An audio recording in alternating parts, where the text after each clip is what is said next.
किसी को समझाने के लिए लोग अपना उदाहरण देते हैं। अच्छा, लोग खुश हो जाते हैं यदि किसी को उसके दुख से बड़ा दुख अपना सुना दो तो। जैसे किसी को बुखार आ जाए और वो बुखार में परेशान हो, उससे पता है क्या कहते हैं, अरे रहने दो भाई साहब, तुम्हें तो खाली बुखार आया है, हमें तो डेंगू हो गया था, 50,000 प्लेटलेट्स बची थी, बची गए। तो अपने से बड़ा दुख बताने में व्यक्ति थोड़ा सा चलो हम फिर भी ठीक है, ऐसा भाव आता है। कागभूषुंडी जी कह रहे हैं तुम्हें तो कोई संदेह नहीं हुआ, एक बार हमें तो और बड़ा संदेह हुआ। बोले वो कब हुआ? जब जब भगवान राम अवतार में आते हैं, राम अवतार में आते हैं, तब तब मैं उनका दर्शन करने जाता हूँ जब भगवान छोटे होते हैं।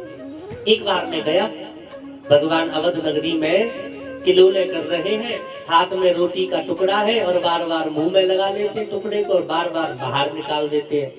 तो मुझे संदेह हो गया ये कैसा ब्रह्म है जो स्वयं एक रोटी का टुकड़ा नहीं खा सकता, कि संसार को क्या चलाएगा। तो मैंने क्या किया, वो रोटी का टुकड़ा छीना और भगवान का हाथ लार में सना हुआ मेरी ओर आगे बढ़ने लगा। मैं खिड़की पे बैठ गया, भगवान रोने लगे। अब संदेह और बढ़ गया, ये कैसा ब्रह्म है रोटी के टुकड़े के लिए रो रहा है। मैंने उड़ान भरी, दूसरी अटारी पर चढ़ गया। अब भगवान का हाथ मैंने देखा तो मुझसे मात्र 2 अंगुल की दूरी पर है। मैं आकाश में उड़ा और भगवान का मैं देख रहा हूँ रोते रोते मुख बड़ा हो रहा है, मुंह बड़ा ही होता जा रहा है, रुक ही नहीं रहा है। और मैं जब उड़ा आकाश में, अंततः हुआ क्या, मैं भगवान के मुख में ही प्रवेश कर गया। और जब भगवान के उदर में पहुंचा, पेट में जब पहुंचा, तो मैंने देखा जितने मिट्टी के कण हैं उतने इंद्र चंद्र कुबेर ब्रह्मा ब्रह्मांड इत्यादि मैंने देखे।